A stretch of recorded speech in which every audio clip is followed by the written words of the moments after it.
You're tuned into the Zealous Podcast, and I'm Rocky Snyder, your host. This week I've got Theron Enns in the house. He is from Real Salt Lake, a Major League Soccer team out of Utah.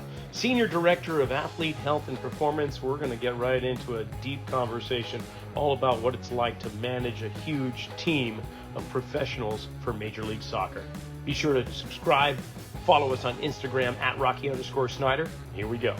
I gotta admit, I honestly thought I was going to hear an Australian or British accent.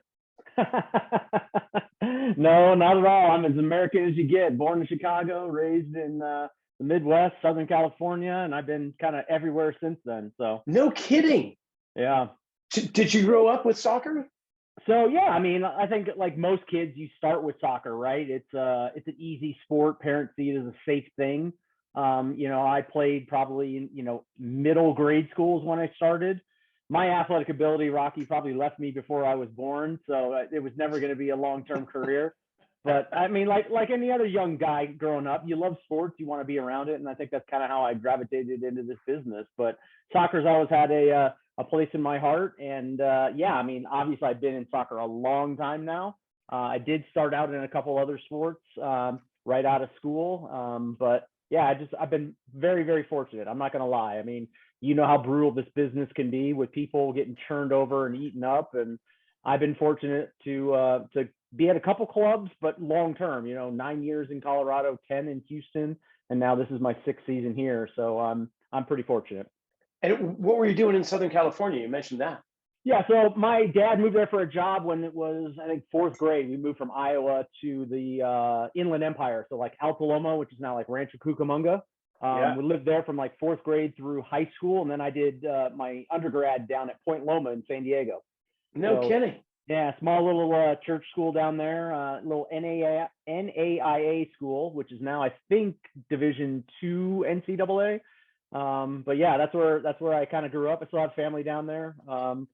But I haven't lived there since, I graduated in 1996. So it was a long time ago. Yeah. Okay. So we're within probably 10 years of one another. Because when I grew up just north of Boston. And although we did have we had a high school team that was a soccer team. But there wasn't really, they were just getting started by the time I was in high school with youth recreational soccer. Yep. There were no travel teams or anything like that. So unfortunately, it wasn't something that I was raised with. No, and you're right. It wasn't until kids of my own, like when my daughter, I think, was 5, she's now 20. So 15 years of coaching soccer, because that's what dads do, right? Or moms do too. Yep. You just jump in and start coaching. And then FIFA and US soccer started banding together and licensing coaches, and been doing it ever since for the most part. So it's been great. So yeah. Give me a rundown of how you got involved. You mentioned a couple other sports, but yeah, how did you navigate your way into the world of soccer, especially with athletic training and where you are now with Real Salt Lake? Yeah, so obviously my background's an athletic trainer. I love sports. I loved medicine. Originally thought I was going to be pre-med in college, and I was going to do that. Decided it was a little too sciencey for me. I also thought, doctors, they're just kind of in an office all day, and then they go to a game on the weekend. I want to be around the team and around the athletes on a regular basis. So Point Loma had an athletic training program, so I jumped right into it head first my freshman year. Back then, credentialing was a little bit different. You could do an internship program. So I was compiling hours. I was spending time with all the different sports there, which was great. They gave you that opportunity early on.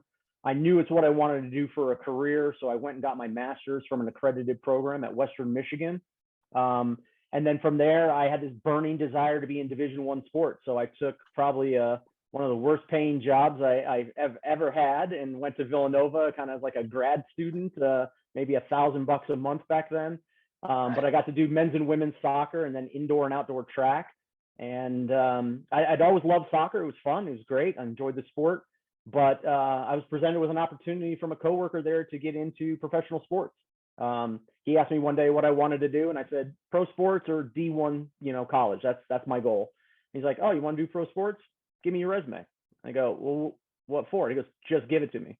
And Jeff didn't really do a lot of favors. He was the longtime basketball trainer at Villanova.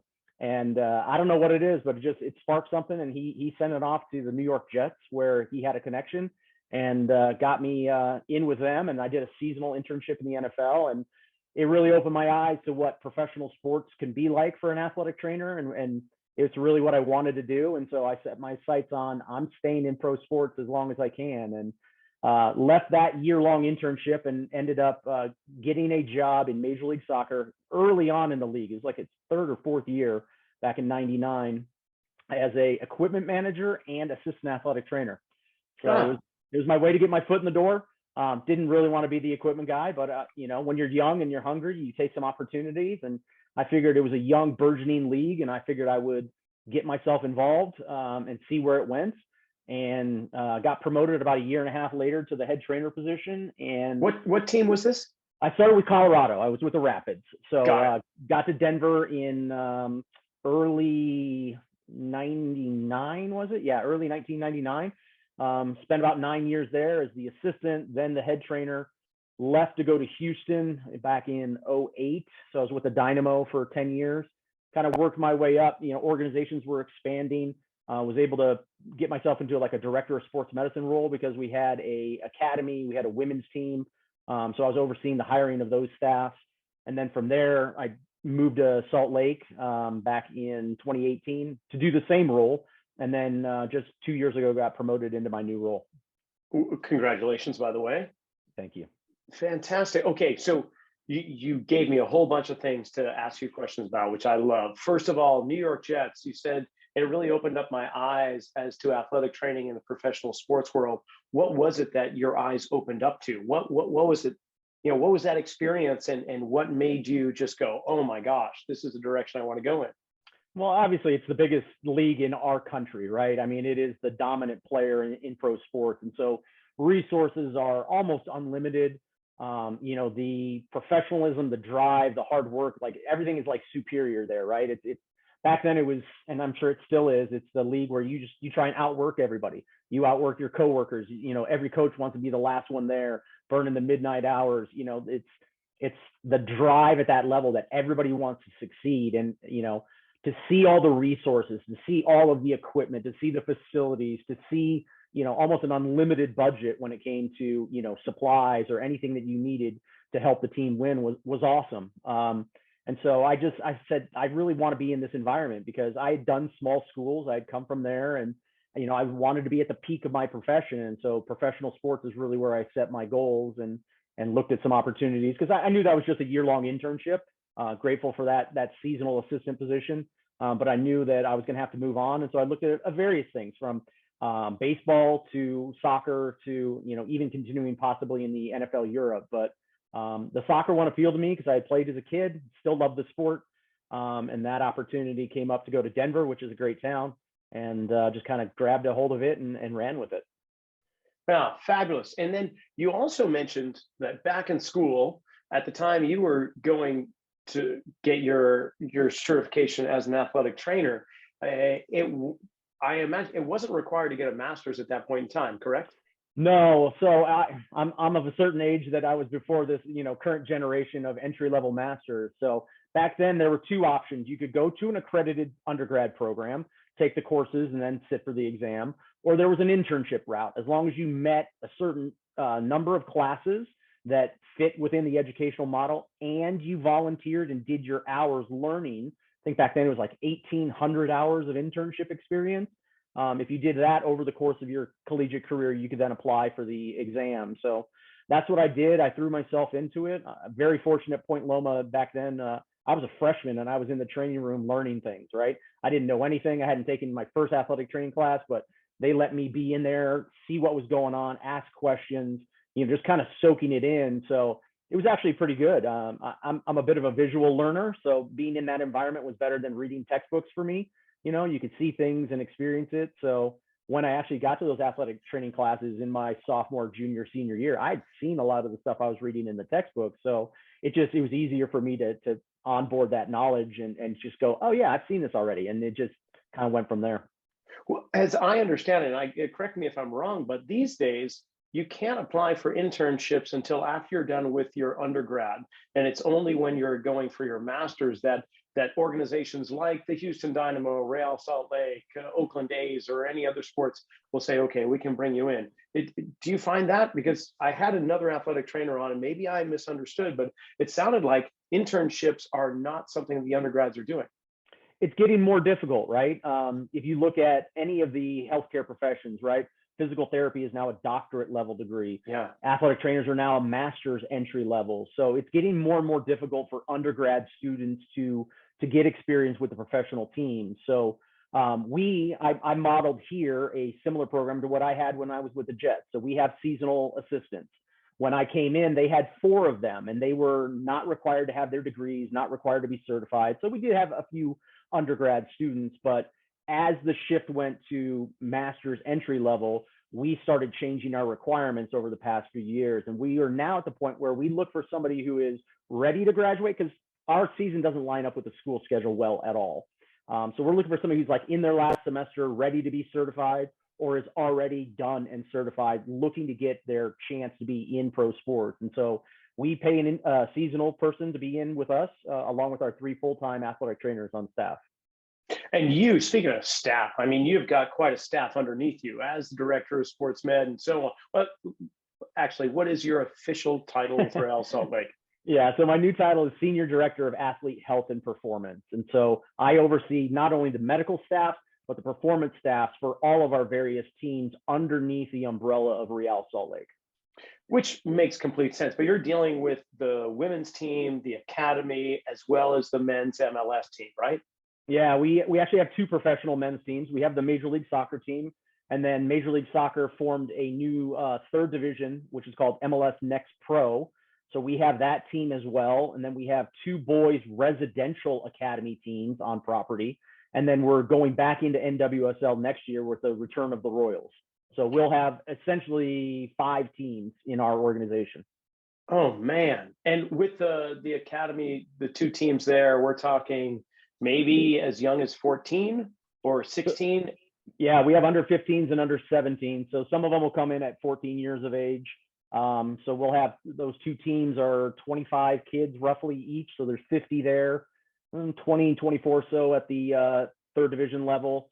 MLS is 30, and the women's team, I believe their rosters are 26 or 28. I'm not certain on that. Wow. And how many of your staff members carry over into all the other teams? Like you yourself, of course, at the top of the umbrella, but how many strength coaches were in your organization? Is there just one director of strength and conditioning who has a couple of assistants, and those assistants are responsible for those other teams? How does it work? So we actually compartmentalize it team by team. So at the academy level, we have 2 full-time athletic trainers and 1 full-time strength coach. At the 3rd division level, we have 1 full-time, 1 part-time athletic trainer, and a full-time strength and conditioning coach. And then at the top level, we have 2 full-time performance coaches. One of them is our director of performance, who kind of is the overseer of all those other folks in the performance realm. Ryan Cotter's been with us for a number of years. Great guy, does a great job with our athletes. So we have all of those individuals. And then additionally, we have a performance dietitian, Brittany Dunn. She's been on your podcast before. Yes, I was going to say, I hope she's still around with you guys. She's awesome. Still have her. She's doing a great job. And then we have a number of massage therapists who work for the professional teams, couple full-time, couple part-time.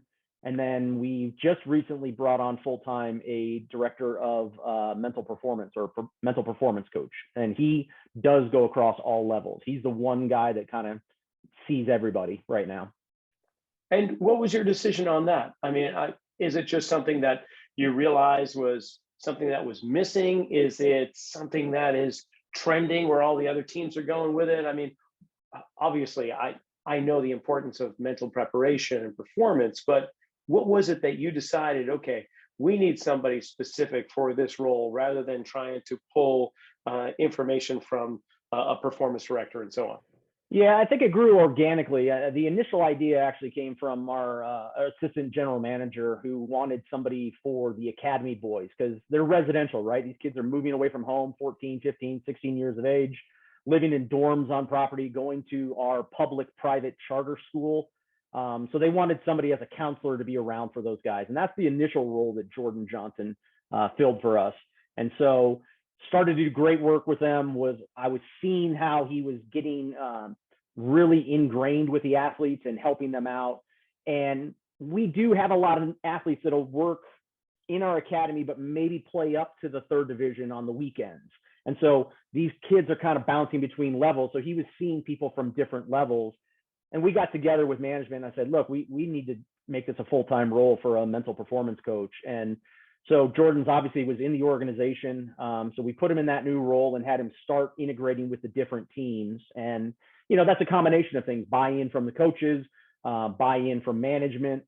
You know, we're doing the long play here, right? He's worked with these academy kids and they're going to move up the ranks. So they already know him. So he's not somebody new when they get to that next level. And we're hoping to slowly develop this over time, that as you come in at a 14-year-old and you meet Jordan, you may be with him for 7, 8 years of your career, knowing this guy, trusting him, because that relationship is so important, especially the trust and confidence to interact with that individual. What's the typical attrition retention rate for these academy players as they move up the ranks? I mean, how many are going to get to the MLS pro level or MLS, you know, the big show? Do you have numbers on that? I mean, what's the process you're doing right now is obviously successful, but to what degree with these players? Yeah, so we're a club that likes to develop from within, right? We have the academy. We've had it for a long time. It used to be based down in Arizona. They were at an old minor league baseball training ground. But once we built this new facility 6 years ago, we brought them in-house. And the goal is to develop them internally and bring them up to the first team. MLS incentivizes that with some roster rules where they can be a homegrown player for a couple of years, and it doesn't go against your salary cap. It allows you to kind of expand your money. You can spend more money on another player, maybe from a foreign country, when you've already developed this young player that's inside of your system. Every year, there's probably a couple signings. I mean, it's like any other sport. There's a narrowing as you get to the top, right? It's only going to be the top of the top that make it through. But we've made some recent signings, probably 2 or 3 a year for a number of years. And those athletes will not only play potentially for the first team, but also work for our third division, the Monarchs. So they're continue to develop themselves. But we are seeing more and more teenage signings coming on board. And seeing them making their all the way up to the top of the academy, to the top of the pyramid with the MLS team. And curious about these teams, do they intermingle with one another on the pitch as well as in just life off the pitch? Yeah, so our academy, like I said, they're residential, so they live on property, so they're around. We'll occasionally call them up for practice if we need a young body to fill a spot, so they'll get to interact with the pros and see how they are. There's a much better mingling between the Monarchs, which is our third division, and Real Salt Lake, because we literally have a shared facility. So our training room and our weight room is in the center, and the locker rooms are on either side. So it's a shared weight room. It's a divided but shared training room as well. So there's a lot of interaction on a daily basis. We usually train around the same time. Players are moving up and down all the time. I mean, we have a WhatsApp chat amongst our staff of like, who's going up tomorrow, who's going down, who's with this team, just to stay on the same page so we know which bodies are going where. But it gives you some flexibility, right? You have the ability to, we've got a bunch of injuries on one team, we need some bodies to come up a level so we can have a normal training session. We have the ability to do that. So that's worked out well for us. Well, that's a lot more work for you, though, to be so dynamic with the placement and positions of players and not just be committed to this group here or there. So what's that like for your day-to-day? I mean, and here's a real question, is that in the great American machinery, what we typically find is a technician that is incredible at their job. And what do? We just take them out of that job and try to put them in a managerial position so they can reproduce what it is they're really good at. Sometimes people are really good at reproducing those skills with others, but other times you're taking the best part and you're pulling them away. So within the scope of your practice, how much time do you get to be with players, and how much time are you trying to reproduce success that you've had with the team around you? No, you're spot on. I moving into this role, I did a bunch of reading on management and leadership, and I believe it was a Harvard Business Review that, the foreword of the book was like, congratulations, you're successful at what you do, you've shown well, you've been recognized. now you're being promoted to lead people, and guess what? It's no longer about you. Your success no longer matters. It's all about the people that you work with. And Yeah. I really embrace that, because that's my job. My job is to make sure that we have the right people in the right roles, that we are working together as an organization, because the day-to-day grind of a professional team, like, you're literally focused on what's today's task, what's tomorrow's training, what's our next game. Like, everything is just so almost tunnel vision that you sometimes don't see the greater picture. And so I see my role as supporting those technicians, those staff members in their unique roles, making sure we have the right people where they need to be. And then also kind of seeing the overall vision of where we're going. And hey, you may not be aware of this, but we need to, work on this, because for the corporate good, that's where we're headed. So I try to be that, role model, that person that kind of points us all in the right direction, keeps us on the same page, keeps us looking at the grand picture for what we need as an organization.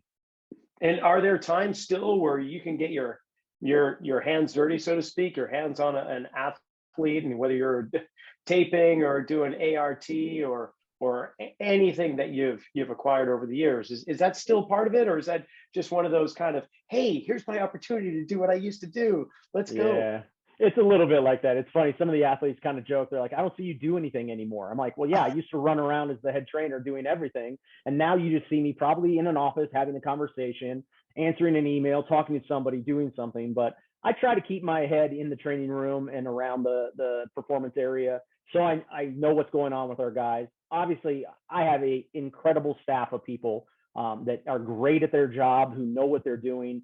That's the other thing about leadership, is getting the right people and then get out of their way. And I don't ever want to be a micromanager for the folks that work in our organization. So I try to give them the freedom to do what they are good at.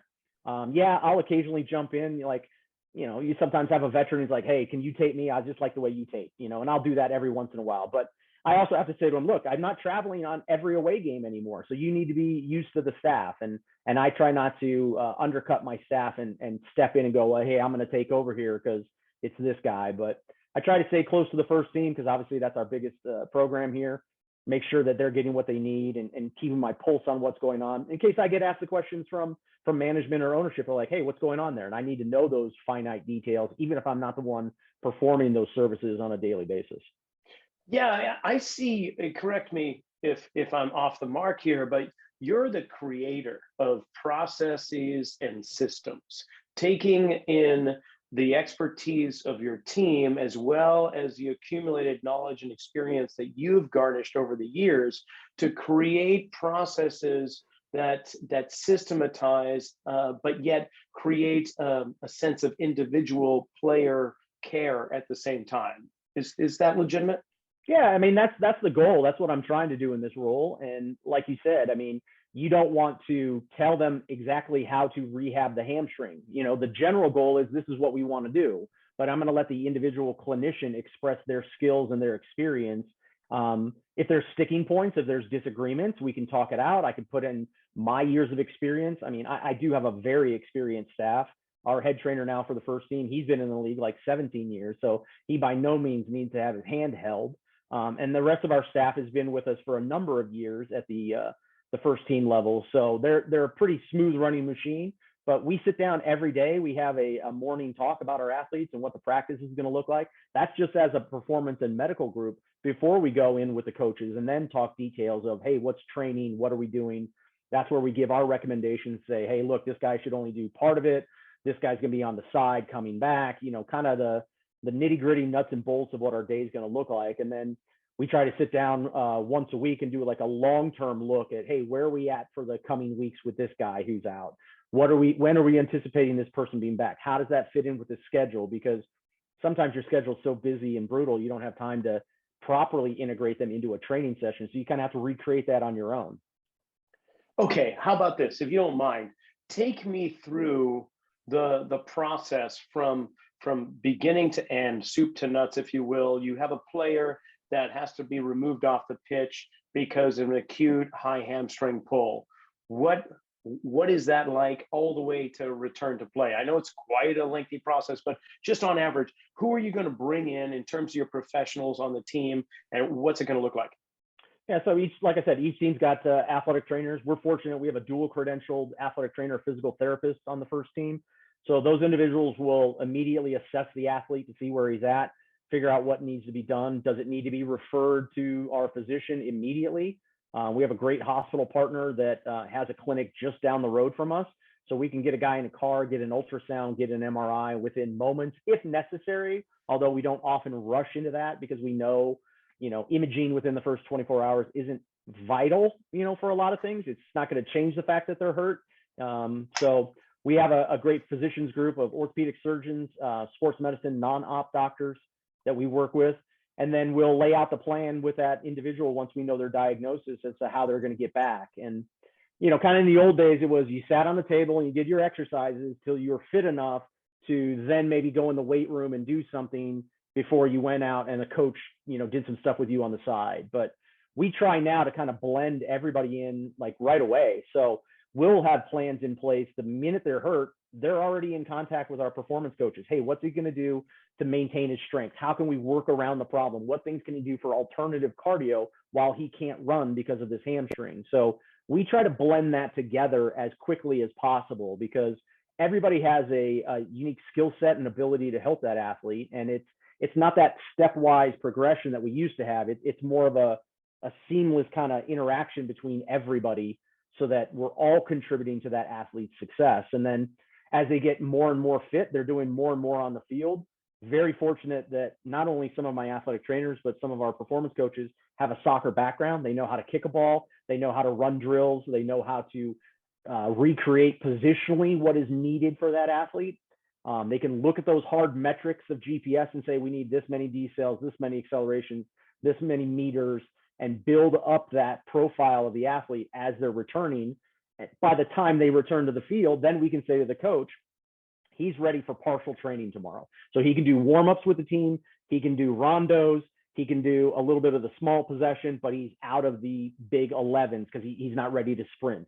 And so we can gradually, build them back into the training with coaches who are very accepting of that. I've had some coaches that are like, no, if he's not fit, don't put him on my field.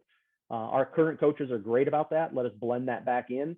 And then we try to get them to the point where they're ready to go. And if need be, we can send them to the Monarchs and get a rehab game, if they need some minutes, if that's something that we think is beneficial.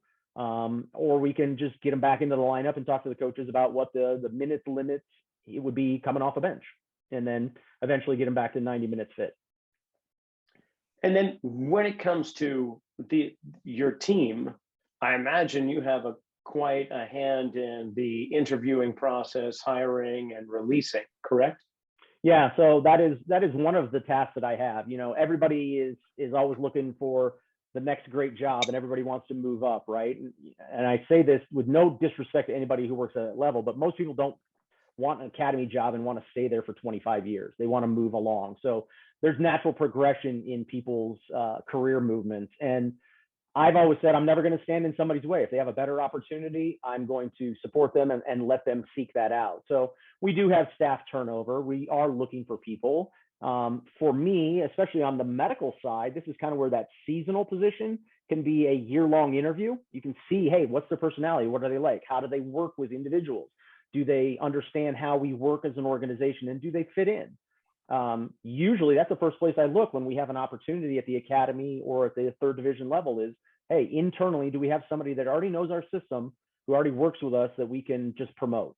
If not, then we do a search. We take a look around. We try and figure it out. So I am involved in the interview process, the hiring, working with our HR, obviously. I try to involve somebody from each team, like whether that's a coach or the performance coach from that level, so that we're all kind of on the same page, because I may not be working with them every day. Somebody will be. And I want to make sure that they're comfortable with that individual as well.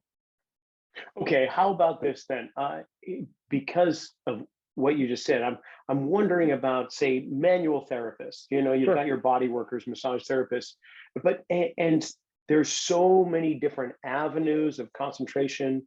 We have ART and MAT and NKT, and the letters keep going more than the alphabet. Alphabet soup. Yeah, exactly. Are there certain elements, are there certain disciplines, thought processes that do better or do well with a soccer athlete than say other ones? So when you're looking at manual therapists, are there certain kind of certifications that you're like, oh, okay, good, we've got this person, they really know all about ART or whatever it is? Yeah, so it's funny because soccer is a very worldly sport, right? And around the world, credential levels vary, backgrounds vary. There is a lot more hands-on manual stuff in soccer than other sports that I've seen.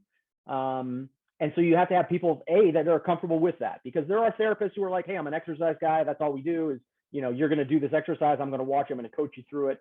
You have to have people that are comfortable doing manual therapy. You also have to have people that are, knowledgeable. So we tend to look for people that have some of that experience, or we try and push them into it with continuing education.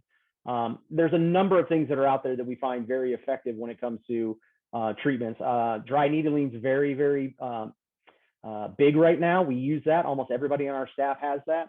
We look. And I see blood flow restriction. You're very much into that, it seems. Blood flow restriction is another great thing. That is an excellent tool, not only for early rehabilitation, but for conditioning or keeping guys strong. So we try to hit some of those bigger buckets in terms of what their extra credentialing is before they go off the range and get into some minute disciplines. But yeah, ART is great if somebody's got that. If somebody has obviously our massage therapist has excellent skills. She's been with us a number of years and she's got quality hands. She's often what I call our radar. Like, she'll find things before we know about it, sometimes even before the athlete knows about it. So it's important that she's in our medical meetings telling us what she knows, what she's seen with our guys. But yeah, I mean, even your athletic trainers and physical therapists need to be comfortable with hands-on. If you're the kind of the old school mentality where I don't do massage, well, that's not going to work in soccer, because sometimes they need that on a regular basis.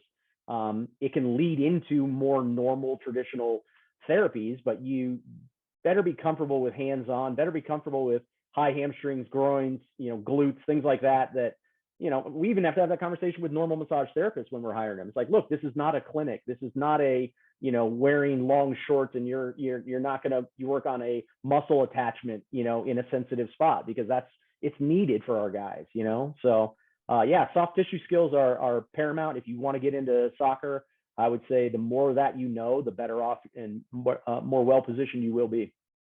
Yeah, okay. So out of all of these various disciplines, a multidisciplinary approach, and you've just added mental performance for the most part, something relatively new, is there a discipline that is opening up, or that you have your sights on, that you're like, oh, you know what? We should explore this a little bit more? Or do you feel rather complete with the approach that you have right now? Yeah, I think we're okay. I think one of the things that I'm, kind of encouraging my staff is to look at becoming multidisciplined yourself, right? I don't have a problem with, somebody who is a AT or a PT who gets his CSCS and wants to work in a performance role. Like, I would look at that. That's great. That's good for crossover. That's good for understanding. We have a strength coach who's very good with some manual release techniques that he's learned, and we're comfortable with him using that, right? He's not working as an athletic trainer. He's not replacing somebody, but he's taken a course. He has a certification. He's able to utilize that with some of our athletes. So we're okay with that. So I try to encourage young students when they ask me like, hey, what should I focus on? I was like, you don't want to focus. You kind of want to broaden so you can appeal to more things. I mean, you're seeing, and this, Rocky, you're seeing more and more like PTs who are CSCS working as a performance coach for professional teams. And so yeah. I think that mentality that it's PTAT over here, CSCS over here, and that's it. Like, you've got to knock down those barriers. You have to have that crossover, not only in how you interact as colleagues, but also your training, right? If we're all going to be getting masters and doctorates to get our medical degrees, why aren't we spending our undergrad degrees in exercise science and getting our CSCS? And that's just going to lead you into it. Like, if I had to go back and do it again, I probably would have done that. I would have not done 2 degrees in the same thing. Right. Well, yeah. And it's great, really valid points you're bringing up. And one thing that we don't speak often of, you brought up Brittany Dunn. Brittany, glad she's on your team. The fueling component of an athlete, there is historically a disconnect between nutrition dietary choices, proper fueling, and performance. And in the medical world, if you become a doctor, you spend, I think, less than 2 weeks in medical school talking about nutrition. And we don't bring that up in terms of the CSCS, or for that matter, personal training or athletic training itself. So if we're going to broaden our experience and knowledge base, I think that is an area that really needs to be delved into, but it's so ever changing. It's this almost juggernaut of a science that I don't even know where to begin. But do you have some of your performance staff or your athletic trainers or physical therapists delving into the fueling component of an athlete too? Yeah, our head trainer has some interest in when it comes to the supplementation and the proper nutrition, but we include our dietitian in our medical meetings. She's on all of our injury reports. She's looped into everything. So when we sit down in the morning, it's like, hey, Brittany, this guy has a bone injury. And she's already thinking, okay, he needs this supplement. I need to make sure, suggest this food, which will help, because everything contributes to getting that athlete back, right? You can do all the work you want on getting a fracture to heal, but if that kid is not taking on the right nutrients, his body's struggling to lay down the bone that it needs because he's not eating right. So it's a difficult one, right? Because it's hard to say, eat this apple, you'll run 0.2 seconds faster, right? There's not a direct line between those things. Yeah. But it is important. We know that it's important, and it's a part of what we do in everything. So yeah, somebody who has that understanding. Brittany's great. She was a former, athlete herself, still competes in rugby. I mean, she understands athletes' needs. She can think like an athlete when it comes to food. And then she also has skills as a chef. So she can also say, hey, look, this is how you should cook things, or you should look for this. So that's kind of those, find a neighboring area to your passion that relates and look into that, and it only strengthens your resume, Yeah, truly, truly. Okay. Spinning back around to like training, conditioning, blending in the cohesiveness between athletic trainer and performance director or strength coach. One of the major indicators of injury is previous injuries. Yep. So we're going to look at a new player coming into organization, get a complete health history, understanding background, and go through an assessment and so on. But let's just say this person has a history of recurring inversion sprains. Yep. How is that taken into consideration when developing a player for a first team? I mean, what are you doing with that information in regards to athletic training and conditioning?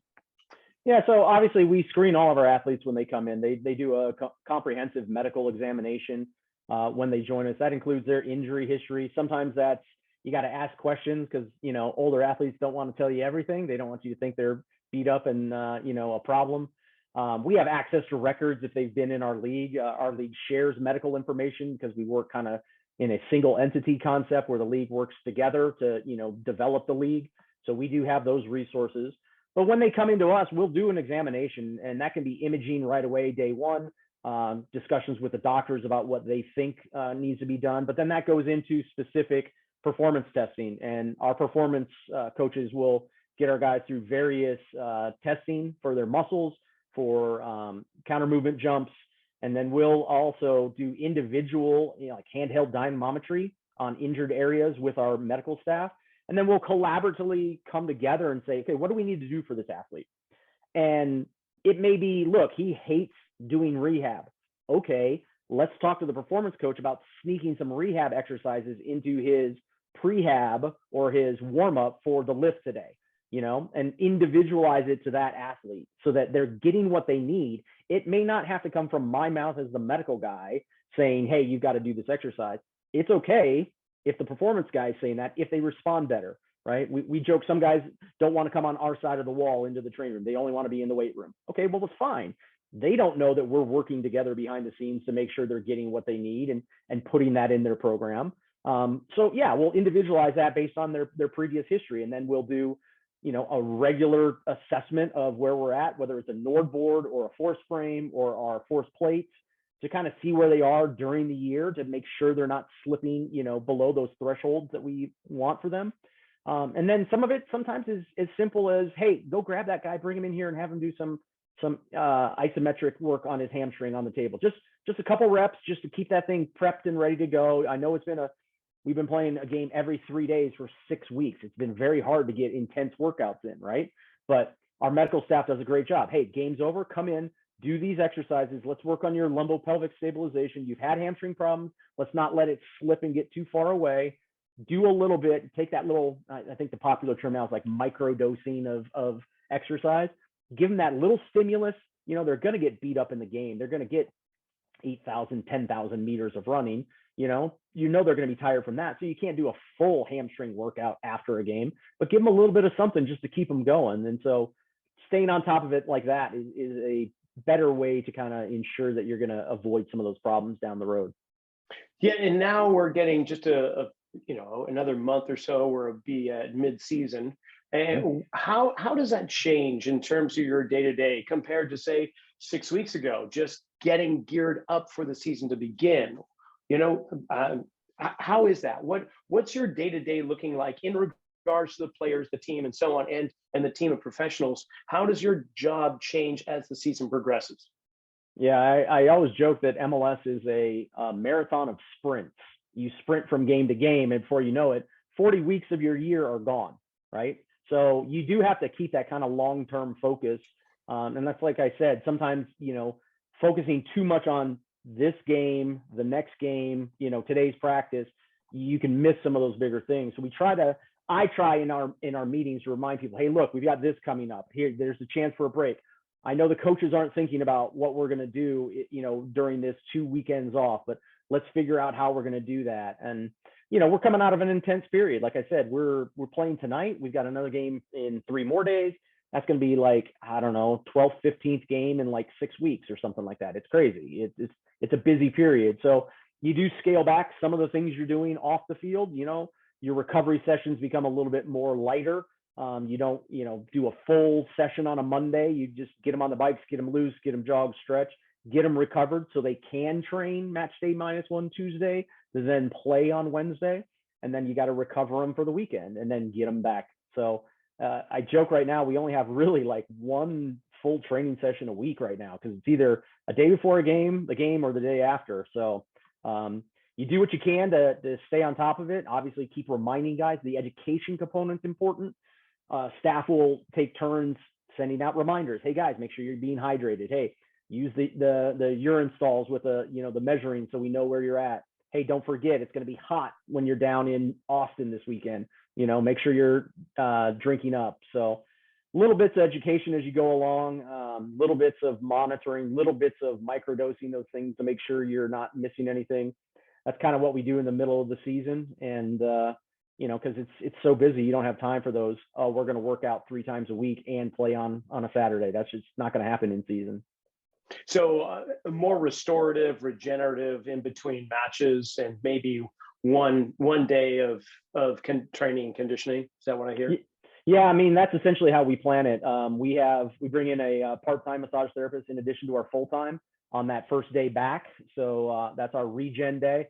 So that anybody who was like 65 minutes or more in the game will start out on the bikes now. It used to be they'd go out and they would jog and then do a little bit of ball work, but we've scaled that back a little bit just because there's so much going on. But it's a light turnover of the legs. If you don't feel like you can go to the field and do a jog and the stretch, that's fine. Stay inside, get work from the athletic trainers, the massage therapists, or the physical therapists. If you're able to go out, do a jog, that's fine. That's really all we're going to do. And then the reserves are training at that time. So they have their stimulus because they haven't played. Then we get into Tuesday, and that's probably it is the day before a game, but it is a chance that the whole group is together. You can get some training in, but there's tactical stuff that's being implemented. Hey, here's what we need to know for our upcoming opponent. Let's practice these set pieces. Hey, they'd like to do this. We're going to change our formation a little bit. Then game day, obviously it's an intense period. They're running 6-7 miles. I got to give credit to our coaches. They've done a great job of rotating our squad, listening to us when we've said, hey, we think a guy needs a break. I know the athletes probably pissed off that we said he's not ready to go. because they're all competitors and they want to play all the time. They don't want to lose their spot. But there are times we've had to, pull the reins back on a guy and say, look, he probably shouldn't start.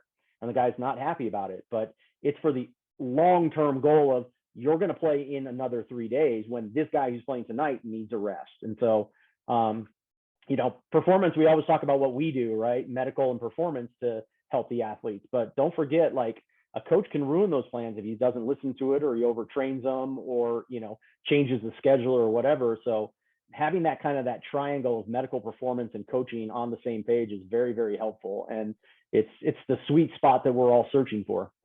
Yeah, because I could see how easily from so many different directions you could be viewed as the bad guy. From the athlete who wants to stay out on the pitch, from the coach that needs his star athlete to be on the pitch, from the front office whose ticket sales are dropping because their star player has been benched or is in recovery, and so on. So yeah, you've got a lot of coordinating and communicating to do. How about this though, Theron? Concussions are something that are always going to be a part of sport. And we see it in the NFL, and that's brought a lot of the headlights or spotlights on them. But within the MLS, how do you handle concussions and post-concussion syndrome? Because the players, I've been concussed on several occasions, more than I can probably count, and definitely more than I can remember. No joke intended, but I just wanted to stay up on the mountain. I wanted to stay on the playing field, and it's very hard to try to sit on the bench because you don't have something concrete that, like a sprain or a tear, telling you I can't go. So how do you deal with the concussion protocols and post-concussion? Well, we're fortunate that things have gotten a lot better in not only our league, but worldwide, right? I remember when I started in this league, like, we still had smelling salts in our pocket and would just wave that under somebody's nose, like, hey, are you feeling better? Like, things have changed so much since I started, for the better, yes. So yeah, we have a league policy that we follow. That starts with educating the athletes in preseason. They have to watch some videos so they understand the importance of it.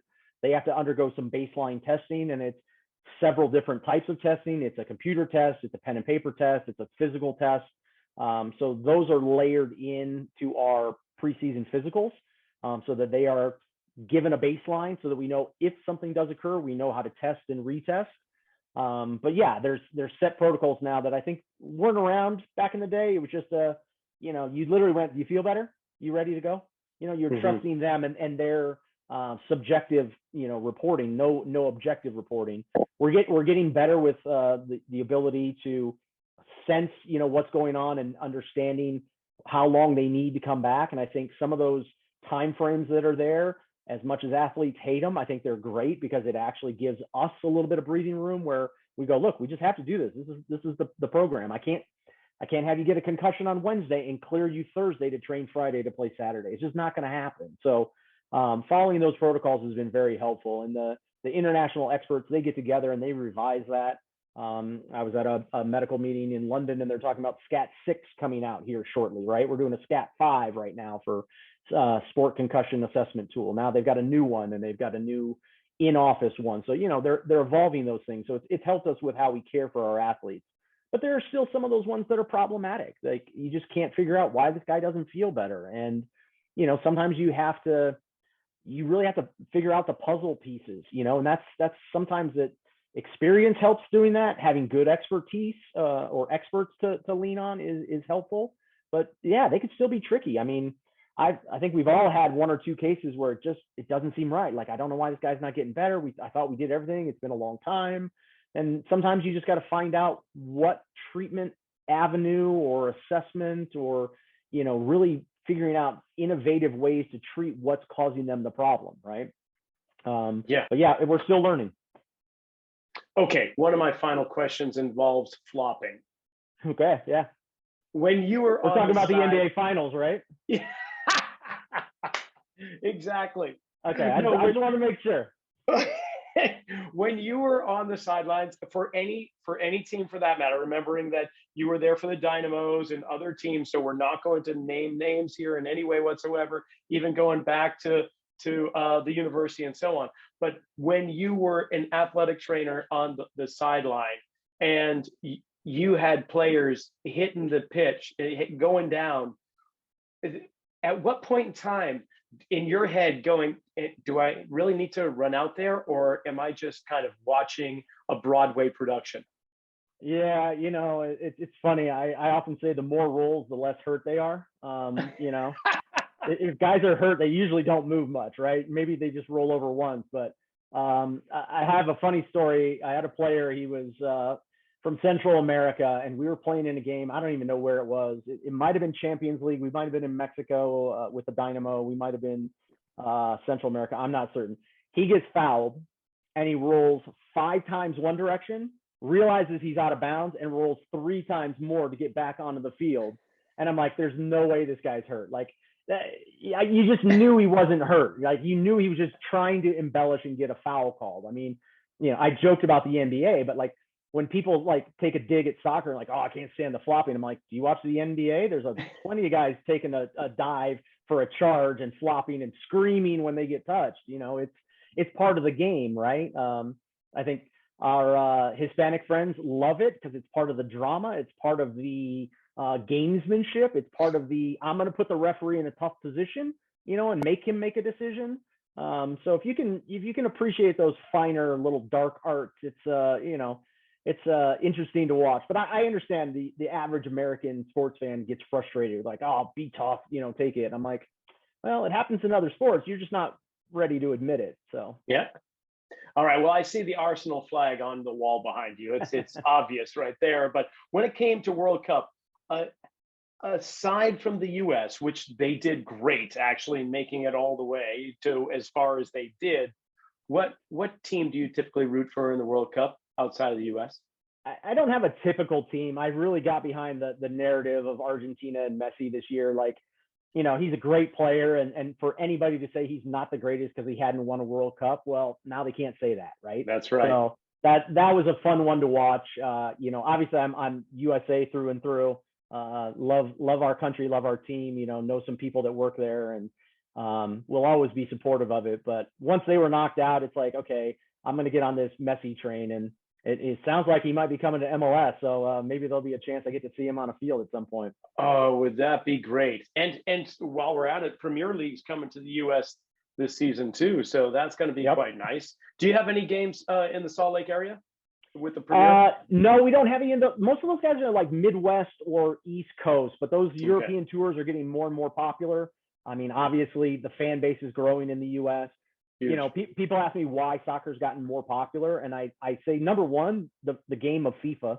Kids grew up playing it and they love it, and then also, the English Premier League, it's on TV and people are getting behind it, and you're seeing more and more American owners buying teams around the world, whether it's England or Italy or elsewhere. It's becoming very popular. So America is waking up to the world sport, and I've been fortunate enough to see kind of that growth of our league over that time, and it's awesome. I want to see it continue to grow because it's something I've dedicated my life to, and I want to continue doing for another 25 years if they'll let me, Right on. Well, final question, and I'll let you go. And I really appreciate your time that you've put aside here. But for the younger audience, which is typically the men and women that are coming up in the ranks for athletic training and physical therapy, advice to them right now? For me, it's you got to chase your passion. You've got to take those opportunities. I talk to our staff, or I talk to young students that we have, and I say, there's a time in your life to put that grind in, to take those risks, to move away from family, to volunteer for that position. Even if you're going to suffer in the short term, it's the stepping stone to the next thing. And the perfect career, you can try and manipulate that how you want, but sometimes you just got to take what comes to you, build off of it. I like to say, grow where you're planted. If you're there, you do a good job. If you're at a high school, do an excellent job. So everybody says, this guy's great. He's ready for the next level. If you don't do well where you're at, nobody's going to say you're ready for the next thing. So shine where you're at, work hard, reach out, make connections. I mean, I think it's much easier now to make connections through social media than it was back in my day. I mean, I remember handwriting letters. I think I still have a rejection letter from a baseball team saying, no, you don't get an internship, But nowadays it's as much easier to reach out through social media, follow some good people on Twitter, see who they're following. It kind of puts you in the loop of what's out there, and that's a way to just kind of gain traction and go from there. And I'm on social media. People can find me, Soccer Sports Med. I try to interact with people who ask questions, try to be helpful. I've reached that stage of my career where I realize it's not about me. It's about, those that I work with and the next generation. And so if I can help people along their journey, I'm most certainly going to do that. Right on. Well, I took a peek at your schedule. It looks like you'll be coming out to San Jose in September. I think that's the soonest that the Quakes and Real go against each other. So if I see you at PayPal Stadium, that's going to be a treat for me. And I Awesome. can't thank you enough for coming on. So good luck for the rest of the season, and thank you again. Thanks so much, Rocky. Had a great time. Well, that's a wrap for this episode of the Zealous Podcast. Tune in next Monday when we have another fantastic guest just like Theron.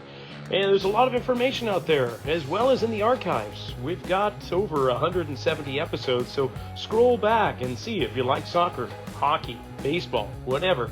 You're bound to find it in Zealous. We'll see you next week.